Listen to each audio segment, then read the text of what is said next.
Hello friends, welcome to Info TV Kannada.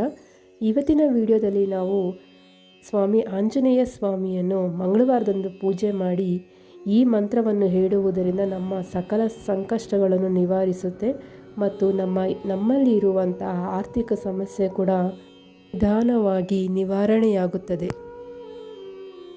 ಭಗವಾನ್ ರಾಮನ ಪರಮ ಭಕ್ತನಾದ ಆಂಜನೇಯ ಸ್ವಾಮಿಯನ್ನು ಅಡೆತಡೆಗಳ ನಿವಾರಕ, ಭಕ್ತರ ಸಂರಕ್ಷಕ ಎಂದು ಪರಿಗಣಿಸಲಾಗುತ್ತದೆ.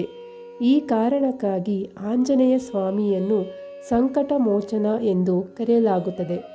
ತ್ರೇತಾಯುಗದಲ್ಲಿ ಆಂಜನೇಯ ಸ್ವಾಮಿಯು ಸೀತಾಮಾತೆಯನ್ನು ರಾವಣನ ಬಂಧನದಿಂದ ಮುಕ್ತಗೊಳಿಸಿ ಸೀತೆಯ ತೊಂದರೆಗಳನ್ನು ದೂರಾಗಿಸಿದಂತೆ ಕಲಿಯುಗದಲ್ಲಿ ಭಕ್ತರ ಸಮಸ್ಯೆಗಳನ್ನು ದೂರಾಗಿಸುತ್ತಾನೆ. ಈ ಕಾರಣದಿಂದಲೇ ಭಕ್ತರಿಗೆ ಅವರ ಮೇಲೆ ಅಚಲವಾದ ನಂಬಿಕೆ. ಈ ಅನುಕ್ರಮದಲ್ಲಿ ಹನುಮಾನ್ ಚಾಲೀಸವನ್ನು ಅತ್ಯಂತ ಪ್ರಭಾವಶಾಲಿ ಎಂದು ಪರಿಗಣಿಸಲಾಗಿದೆ. ಒಂದು ಹನುಮಾನ್ ಚಾಲೀಸವನ್ನು ಪಠಿಸುವುದರಿಂದ ಭಕ್ತರ ಎಲ್ಲ ತೊಂದರೆಗಳು ದೂರವಾಗುತ್ತದೆ. ಮಂಗಳವಾರವು ಆಂಜನೇಯ ಸ್ವಾಮಿಯನ್ನು ಪೂಜಿಸುವ ದಿನ. ಈ ದಿನದಂದು ಕೆಲವು ವಿಶೇಷ ಮಂತ್ರಗಳನ್ನು ಮತ್ತು ಪೂಜಾ ವಿಧಾನಗಳನ್ನು ಅನುಸರಿಸುವುದು ಮಂಗಳಕರವೆಂದು ಪರಿಗಣಿಸಲಾಗಿದೆ. ಇದರಿಂದಾಗಿ ಭಕ್ತನು ಮಾನವ ಸಂಬಂಧಗಳಲ್ಲಿ ಸಂತೋಷ, ಸಮೃದ್ಧಿ ಮತ್ತು ಅದೃಷ್ಟವನ್ನು ಪಡೆದುಕೊಳ್ಳುತ್ತಾನೆ.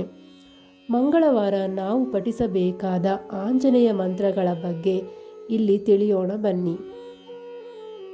ಮಂಗಳವಾರ ಆಂಜನೇಯ ಸ್ವಾಮಿಯನ್ನು ಪೂಜಿಸುವ ವಿಧಾನ ಮತ್ತು ಮಂತ್ರ. ಮೊದಲನೆಯದು ಶುದ್ಧತೆ. ಮಂಗಳವಾರದ ದಿನದಂದು ನೀವು ಆಂಜನೇಯ ಸ್ವಾಮಿಯನ್ನು ಪೂಜಿಸುವ ಮೊದಲು ಸ್ನಾನ ಮಾಡಿ ಶುದ್ಧರಾಗಿ ಬಳಿಕ ಶುದ್ಧವಾದ ಬಟ್ಟೆಯನ್ನು ಧರಿಸಿ. ಪೂಜೆ ಮಾಡುವ ಸ್ಥಳ. ಆಂಜನೇಯ ಸ್ವಾಮಿ ಪೂಜೆಗೆ ನಾವು ಯಾವಾಗಲೂ ಸೂಕ್ತವಾದ ಸ್ಥಳವನ್ನು ಆಯ್ದುಕೊಳ್ಳಬೇಕು. ಇದಕ್ಕಾಗಿ ನೀವು ಶುದ್ಧವಾದ ಮತ್ತು ಸ್ವಚ್ಛವಾದ ಸ್ಥಳವನ್ನು ಆಯ್ದುಕೊಳ್ಳಬೇಕು ಎಂಬುದನ್ನು ಮರೆಯದಿರಿ. ಪೂಜೆಯ ಸಾಮಗ್ರಿಗಳು.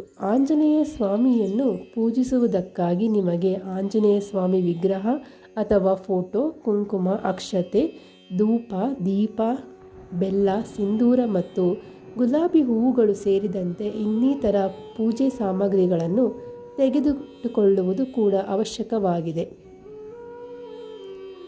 ಆಂಜನೇಯ ಸ್ವಾಮಿ ಮಂತ್ರ. ಆಂಜನೇಯ ಸ್ವಾಮಿಯನ್ನು ಪೂಜಿಸುವಾಗ ಆತನ ಮಂತ್ರಗಳನ್ನು ಪಠಿಸುವುದು ಅತ್ಯಂತ ಪ್ರಯೋಜನಕಾರಿಯಾಗಿರುತ್ತದೆ. ಆಂಜನೇಯ ಸ್ವಾಮಿ ಪೂಜೆಯಲ್ಲಿ ಹನುಮಾನ್ ಚಾಲೀಸವನ್ನು ಪಠಿಸಿದ ನಂತರ ಓಂ ಹನುಮತೇ ನಮಃ ಅಥವಾ ಓಂ ಶ್ರೀ ಹನುಮತೇ ನಮಃ ಎಂಬ ಮಂತ್ರವನ್ನು 108 ಬಾರಿ ಜಪಿಸಬೇಕು. ಹನುಮಂತನಿಗೆ ಆರತಿ.